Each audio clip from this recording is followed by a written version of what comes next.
It is currently Tuesday, March 23rd, 2021, and I am now in the lovely position of needing more coconut coir. Now, let me first take my mask off, since I'm the only one in here, and then I will put it back on as soon as Mr. Berman gets here, since I'm assuming he'll get here during the time I am in here. You'll notice that this is the pressed coconut coir. It's kind of chunky, it's big, it's thick, it's a big brick of dense organic mass.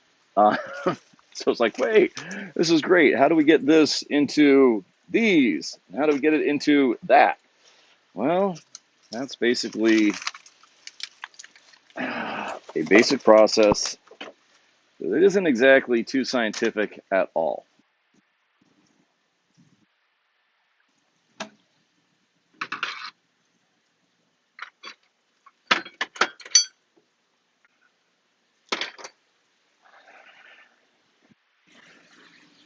Because I like to use a screwdriver. And the screwdriver breaks it up enough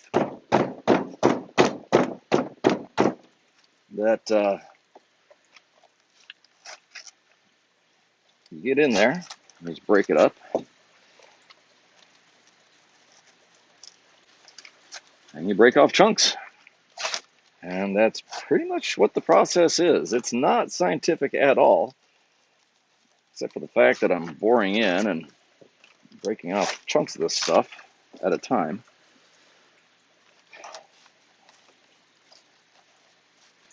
And the trick is to go in small increments, kind of like shoveling snow. You don't want to, just obliterate the whole thing right away and try and take on the world.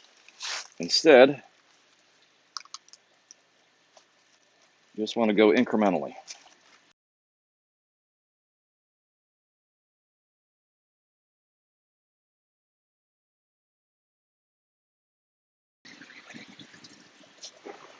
I'm going to stop right here and work with what I've got to break this up into much smaller pieces, because I'm going to need to get these all wet so that they can absorb the moisture like we did with that stuff that was already broken up earlier last week.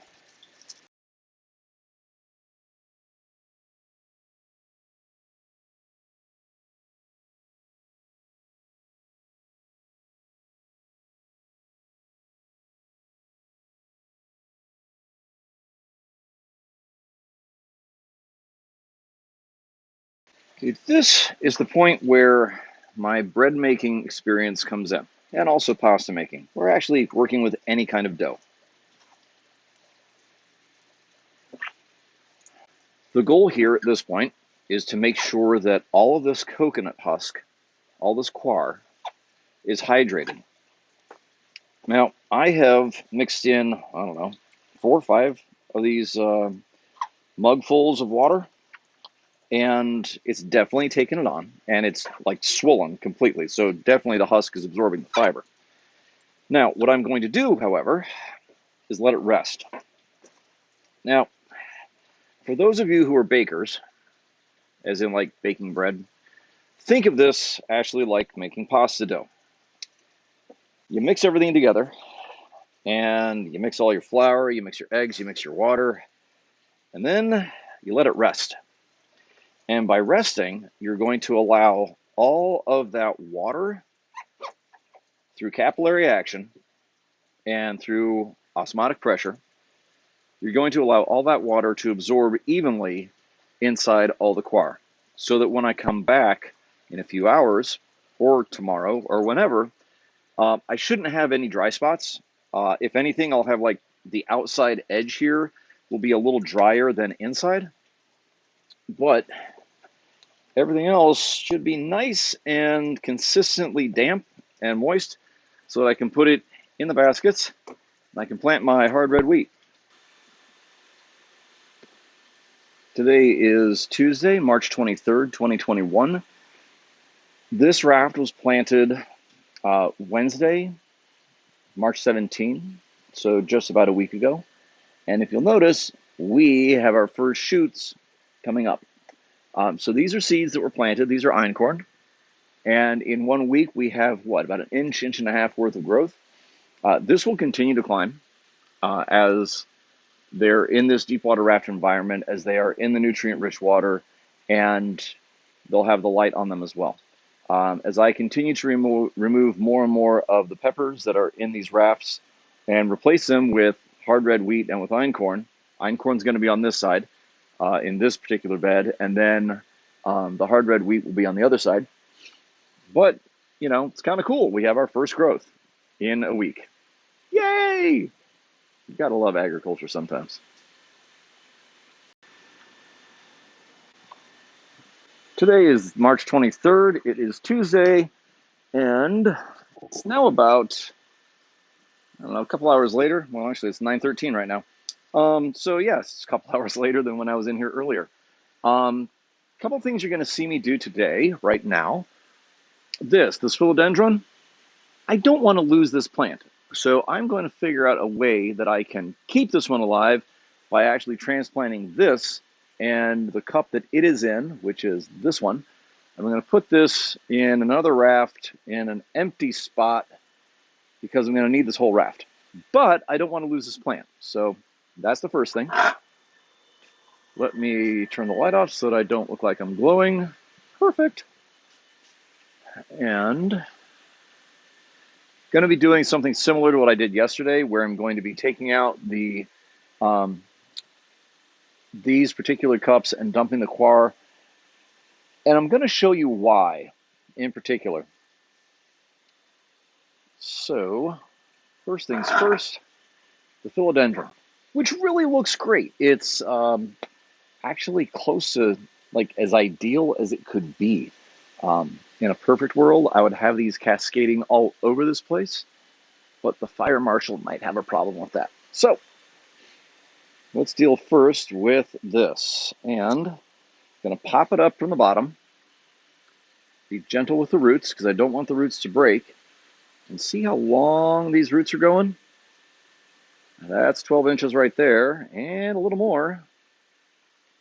That, ladies and gentlemen, is a good-looking root structure for a plant growing in aquaponics. Very good root structure. So I have these pepper plants, which I have to remove. I'm going to take 1, 2, 3 rafts right here across this side, and then this raft.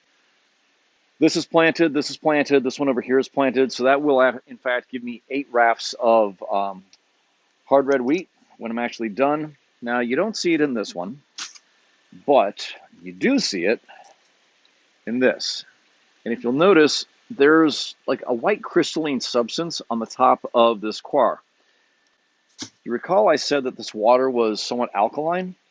This is actually a very low-level alkaline salt that is, I'm just going to dump all this coir, really.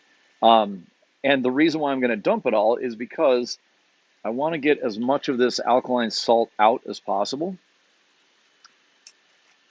Yes, coir is pH neutral, but I also want to get this stuff to a point where I don't have to worry about the leftover root structure, any bugs, any seeds, nothing like that. And plus, I just mixed all that coir. And I want to use it. And I don't want to recycle everything. But this was originally holding the wheatgrass. As you can tell, like I've got the leftover grass right here. This is the stuff that I cut and that simply did not continue to grow. So either I cut it too short and it would not go from cut to growing again, or it just was basically saying, hey, Headley, we're not going to do what you want us to do. Because, you know, plants do that. They're like teenagers sometimes. Woo, doggy, look at that root structure. That's a beautiful thing. Absolutely beautiful. So this is what you'll encounter on just about every plant that we have growing in here that grows successfully. You've got a root structure that is a bunch of small thin roots as opposed to like one large taproot that you would normally have in the soil. Because every plant has access to, every root rather, not every plant. Every root has access to the nutrients, and because of that, the plant does not have to conserve its own energy by putting in a taproot. Instead, it has um, a series of smaller roots, and it's basically like a series of small capillaries, as opposed to like one main artery or vein, if you want to put that in a biological comparison.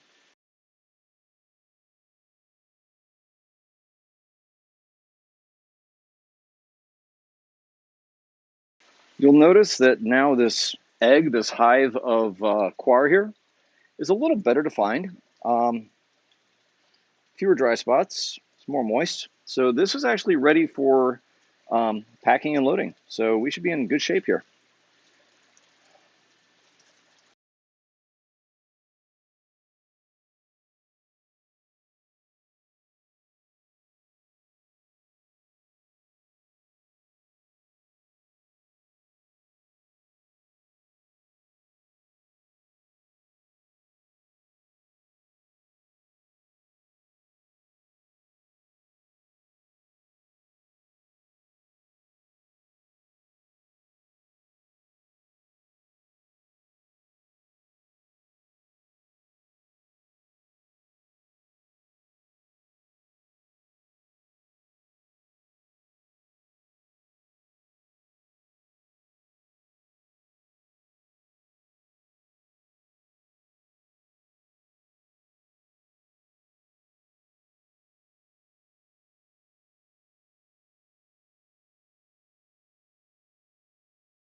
Now you'll notice that this time, what I'm actually doing is drawing up the coconut that is, or the coir that is on the bottom that holds the most moisture.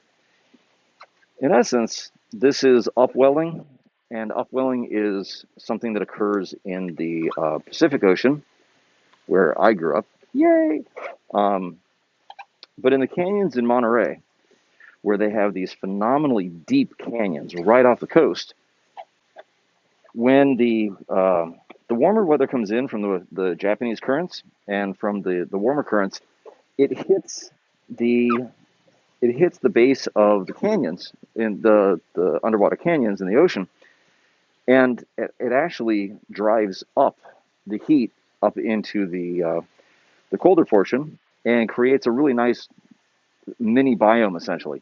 Well, what I'm doing here, because the water is heavier than air, it sinks straight to the bottom. And what I'm doing is drawing up that really wet coir so that the water can actually percolate down as it absorbs. So I'll let gravity do a little bit of the work for me. I noticed that the last time I did this, that the coir on the bottom was a little denser with water than the coir on the top. So, all right, I'm going to let this rest for probably a few hours and then come back and repopulate these rafts with some einkorn and finish out the einkorn grow bed. Woohoo!